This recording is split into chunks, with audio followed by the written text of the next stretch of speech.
میری والدہ نے پانچویں بیٹے کا نام اللہ رکھ دیا کیونکہ پہلے بچے پیدا ہوتے ہی چل بسے تھے۔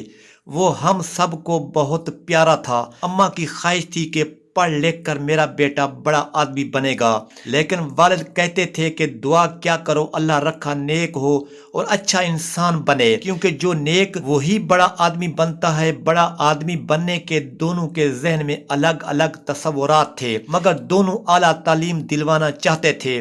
اگرچہ وسائل تھے، روکھی سوکھی کھا کر ہم خوش تھے کہ چھوٹا سا ذاتی سا گھر تھا اور فکر و فاقہ کوئی نہیں تھا۔ اللہ رکھا کو پڑھائی سے لگاؤ تھا۔ چھٹی جماعت میں اول آیا تو وظیفہ ملنے لگا۔ وہ ہر وقت کتابوں میں گم رہتا تھا۔ اپنی کلاس کی کتابوں کے علاوہ بھی مطالعے کا شوق رکھتا تھا، لہٰذا والد شہر کی لائبریری سے اچھی اچھی کتابیں لا دیتے تھے۔ گھر میں کتابیں آتی تو مجھے بھی پڑھنے کا موقع مل جاتا تھا۔ اللہ رکھا اور میری ذہنی تربیت کا ان کتابوں کا بڑا ہاتھ تھا، تاہم ہماری بڑی بہن کو مطالعے کا شوق نہیں تھا۔ وہ پانچویں میں تھی۔ گھر میں کتابیں آتی تو مجھے بھی پڑھنے کا موقع مل جاتا تھا۔ اللہ رکھا اور میری ذہنی تربیت کا ان کتابوں کا بڑا ہاتھ تھا۔ وہ پانچویں کے بعد گھر بیٹھ گئیں۔ 2 سال بعد سلائی کے سکول میں داخلہ لیا اور سلائی کڑھائی سیکھ لی۔ اب محلے بھر کے کپڑے سلنے کے لیے آ جاتے ہیں اور اس طرح اچھی آمدنی گھر بیٹھے ہو جاتی ہے۔ میٹرک میں اللہ رکھا نے اچھے نمبر لیے۔ والد نے کالج میں داخل کرا دیا، سوچے بغیر کہ اعلیٰ تعلیم کے لیے خرچہ بھی درکار ہوگا، جبکہ وہ پرائمری سکول کے معمولی ٹیچر تھے۔ تنخواہ سے گھر کا خرچہ مشکل سے پورا ہوتا تھا، لیکن امی جان کا کہنا تھا کہ اللہ پر توکل ہے اور اسی پر بھروسہ ہے، وہی مدد کرے گا۔ میرا بھائی بہت خوبصورت تھا، سرخ سفید رنگت، تکھے نقوش، اس پر شربتی آنکھیں اور سنہرے بال تھے۔ سچ ہے حسن بھی اکثر مصیبت بن جاتا ہے۔ اچھی صورت کی وجہ سے برے لڑکے بھائی کو غلط راہ پر ڈالنے کی کوشش کرتے، مگر اللہ نے اسے عقل سلیم اور نیک دل دیا تھا۔ وہ سارا دن کتابوں میں گم رہتا تھا اور باہر کی دنیا سے رابطہ نہیں رکھتا تھا۔ اس کا خیال تھا کہ انسان کو بس اپنے خیال پر نظر رکھنی چاہیے۔ آوارہ لڑکوں کی دوستی محض وقت کا زیان ہے۔ جب ان لڑکوں نے دیکھا کہ اللہ رکھا کسی طرح ان کی بات نہیں مانتا تو وہ اس کے پیچھے پڑ گئے اور طرح طرح سے گھیرنے کی کوشش کرنے لگے۔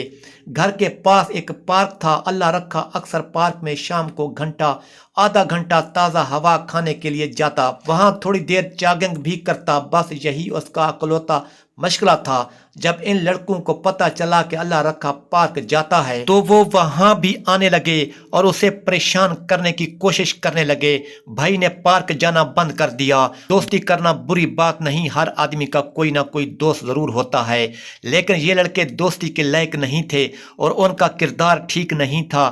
یہ بدماش لڑکے تھے۔ اللہ رکھا نے ان سے کنارہ کر لیا، لیکن انہوں نے جیسے قسم کھا رکھی تھی کہ اللہ رکھا کو دوست بنانا ہے۔ اللہ رکھا نے ان کی وجہ سے گھر سے نکلنا چھوڑ دیا اور کالج سے سیدھا گھر آ جاتا اور سو جاتا تھا، پھر فریش ہو کر پڑھنے بیٹھ جاتا تھا۔ دوستی کے خواہاں ان بدکماشوں نے کالج میں جب دیکھا کہ یہ کسی صورت برائی پر مائل ہونے والا نہیں تو پارک آنے لگے۔ اللہ رکھا نے پارک جانا ترک کر دیا، خود کو گھر تک ہی محصور کر لیا تو یہ گھر تک پہنچ گئے۔ روز شام کو گھر کا دروازہ بجاتے، یہ ان کا روز کا معمول تھا۔ والد صاحب ڈیوٹی سے آ کر دوپہر کا کھانا کھاتے اور آرام کرنے کے بعد ٹیوشن پڑھانے چلے جاتے۔ دروازے پر والدہ جاتی تو یہ لڑکے ان سے کہتے اللہ رکھا سے کہیں ان کے دوست آئے ہیں، کچھ بات کرنی ہے، چند منٹ کو باہر آ جائیں۔ اللہ رکھا منع کر دیتا کہ ایک دن ماں نے کہا اللہ رکھا یہ تیرے کالج کے دوست ہیں، تو ان سے ملتا کیوں نہیں ہے؟ یہ تو بری بات ہے، یہ میرے دوست نہیں ماں، پہلے وہ کالج میں پڑھتے تھے، یہ شرارتی ہیں اور برے لڑکے ہیں، اس لیے پرنسپل نے ان کو کالج سے نکال دیا ہے۔ تو بیٹا یہ کیا کرتے ہیں؟ یہ آوارہ گردی کرتے ہیں ماں، اور کچھ نہیں کرتے، اور یہ میرا وقت بھی برباد کرنا چاہتے ہیں، پڑھائی سے روکنا چاہتے ہیں۔ مجھے پڑھنا ہے، کچھ بننا ہے، آپ کی آرزو پوری کرنی ہے۔ یہ جب آئیں تو کہہ دیا کریں اللہ رکھا گھر پر نہیں ہے۔ امی سمجھ گئی۔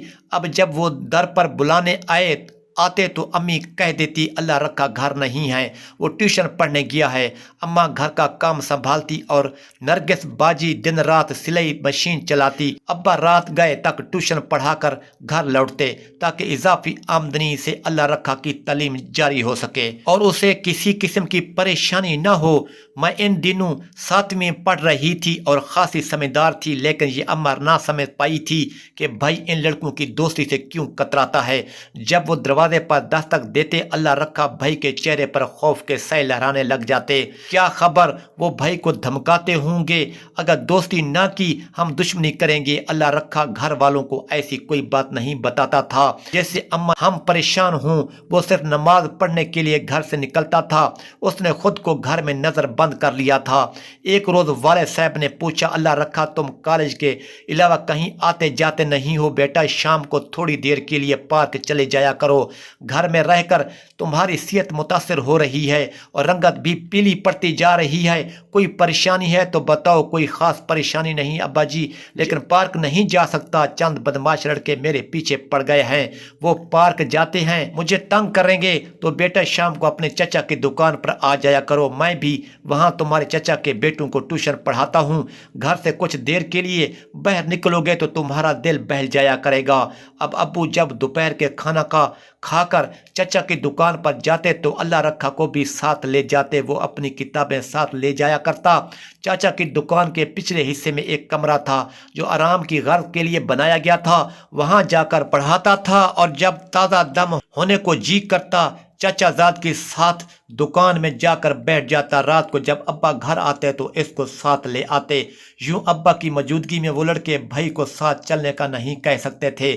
بے شک سب مائیں اپنی اولاد سے پیار کرتی ہیں، لیکن اماں کا پیار تو جیسے بے کنار تھا۔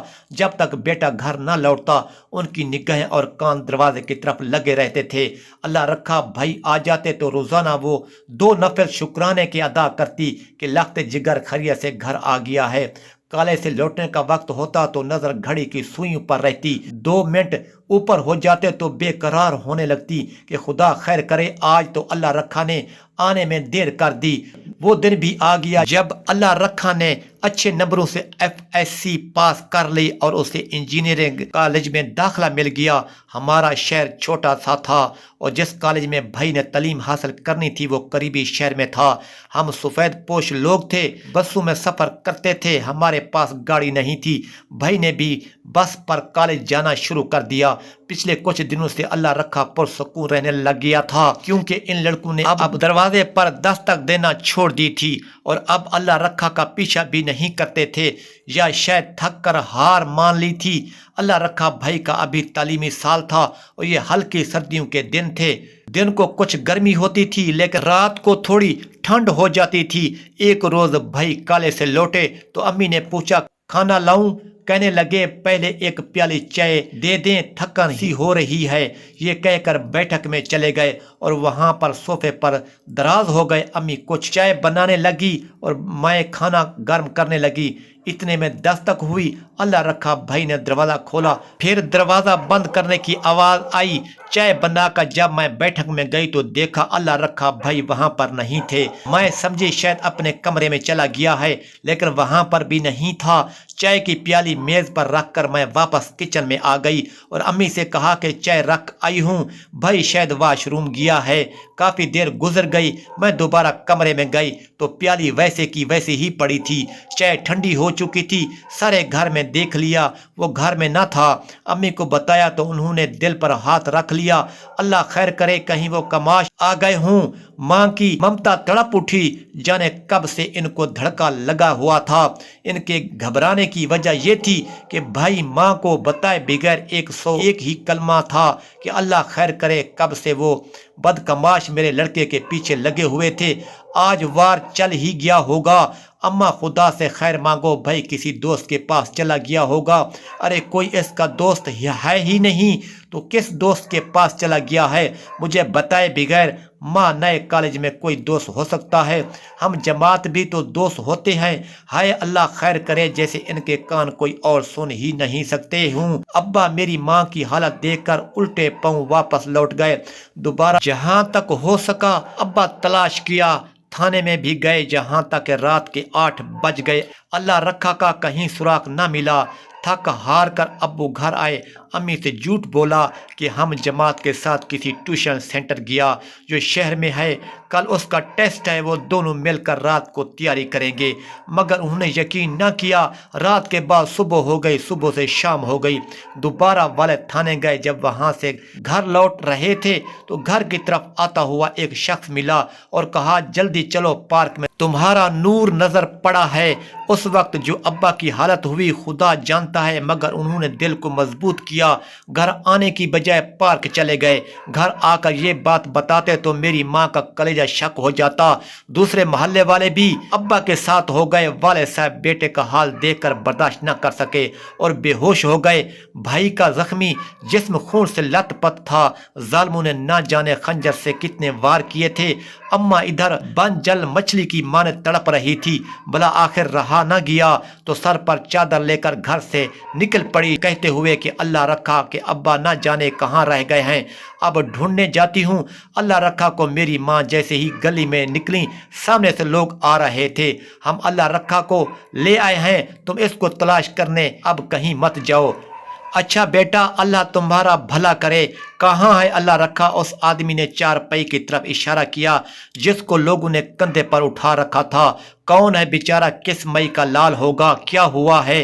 بیٹا اسے کچھ نہیں اماں، تم بس گھر چلو، تمہارا بیٹا گھر پر ہے۔ ماں کچھ نہ سمجھی اور مڑ کر گھر کو چل دی۔ ابھی وہ دروازے پر پہنچی تھی کہ پڑوسی نے اماں دروازے کو کھولو، اندر جانا ہے مجھے۔ در پر باتیں کرنے کی آواز آئی تو میں جلدی سے دروازہ کھول دیا، دوڑ کے اندر آ گئی کیونکہ باہر ایک ہجوم تھا۔ نہ جانے میرا ابا اس ہجوم میں کہاں تھے۔ پہلے لوگ پکڑ کر میری ماں کو اندر لائے اور سین پر چارپائی پر لٹا دیا، پھر اس پر چارپائی کو لائے جس پر زخموں سے چور پڑے تھے اور اوپر چادر پڑی تھی، اور ساتھ ہی بھائی کو ان بدکماشوں نے اس لیے مار دیا تھا کہ اس نے برائی سے انکار کیا تھا، وہ جس کو اس کی خوبصورتی کے کارن ہر کوئی شہزادہ کہتا تھا۔ آج اس کی صورت سالم رہ گئی تھی مگر جسم چھٹی تھا۔ اف کیا قیامت کا سما تھا! آج تو آسمان بھی رو رہا تھا کہ اسی وقت بوندا باری شروع ہو گئی تھی۔ سوچ رہی تھی کہ کتنے ظالم تھے وہ لوگ جنہوں نے میرے بھائی کے حسین و صورت پر بھی ترس نہیں کھایا۔ قیامت سے پہلے قیامت دکھا دی، ایک باپ کی کمر توڑ دی، ایک ماں کو اندھا کر دیا اور دو بہنوں کی ہنسی چھین لی اور بے آسرا کر دیا۔ جب لوگ اللہ رکھا کو لے جانے لگے تو اماں کے بے ہوشی ٹوٹ گئی، وہ دوڑی لپکی، لوگوں مجھے بھی ساتھ لے چلو، لیکن عورتوں نے پکڑ لیا، کسی نے ساتھ نہ جانے دیا۔ 3 روز بعد امی باجی اور مجھے ابو اللہ رکھا بھائی کی قبر پر لے گئے تاکہ صبر آ جائے، مگر میری ماں کے صبر کا پیمانہ تو لبریز ہو گیا تھا۔ قبر سے لپٹ کر کہتی تھی بیٹا اٹھ جاؤ، یہ تو میری جگہ ہے، تم کیوں یہاں لیٹ گئے ہو؟ بڑی مشکل سے ان کو گھر لائے، ہم کو تو رفتہ رفتہ صبر آ گیا مگر اماں کو نہ آ سکا، اور وہ اب بھی یہی کہتی ہے اللہ رکھا زندہ ہے، وہ ضرور واپس آئے گا، تم دیکھ لینا، میں سچ کہتی ہوں۔ ماں کا دل کبھی جھوٹ نہیں بولتا، جب تک زندہ رہی یہی کہتی رہی۔ اب کون اس کو سمجھاتا کہ موت تو اٹل حقیقت ہے، وہ آ جاتی ہے تو زندگی کسی سے رعایت نہیں کرتی۔ ماں اللہ رکھا کا انتظار کرتے کرتے اس دنیا سے چلی گئی۔ والد بھی اب زیادہ تر بیمار رہتے تھے، شکر ہے انہی دنوں باجی نرگس کا رشتہ آ گیا اور وہ اپنے گھر کی ہو گئی۔ ابا نیم جان تو تھے ہی، بلا آخر دنیا سے منہ موڑ گئے۔ انہیں بھی اللہ رکھا سے ملنے کی جلدی تھی۔ گھر میں اکیلی میں بد نصیب رہ گئی، تب ہی نرگس کی ساس اپنے گھر لے آئیں اور میں بہن بہنوں کے پاس رہنے لگی۔ سال بعد باجی کی ساس نے میری شادی اپنے چھوٹے بیٹے اسلم سے کر دی۔ باجی کا یہ دیور برطانیہ میں رہتا تھا۔ شادی کے بعد میں اپنے شوہر کے ہمراہ برطانیہ چلی گئی۔ میں اپنے گھر خوش و خرم ہوں، میرا گھر آباد ہے، مگر میکا یاد آتا ہے۔ میکا ایسی جگہ ہے جو کبھی کسی بیاہتا لڑکی کو نہیں بھولتا۔ افسوس ہے کہ میرے والد کے گھر آج بھی تالا پڑا ہے۔ مجھے خواہ دنیا کی کتنی ہی خوشیاں مل جائیں مگر میں اپنے بھائی کا غم کبھی نہیں بھلا سکوں گی۔ بھائی اللہ رکھا کی جب یاد آتی ہے تو خوب رونا آتا ہے۔ آخر کار اپنے بھائی کا فیصلہ اللہ پر چھوڑ دیا اور صبر کا دامن پکڑ لیا۔ اگر ویڈیو اچھی لگی ہو تو ہمارے چینل کو سبسکرائب اور لائک ضرور کر دیجئے، ساتھ ہی لگے ہوئے بیل آئیکن کو پریس کر دیجئے تاکہ ہر نئی آنے والی ویڈیو آپ دوستوں تک بآسانی سے پہنچ سکے۔ شکریہ۔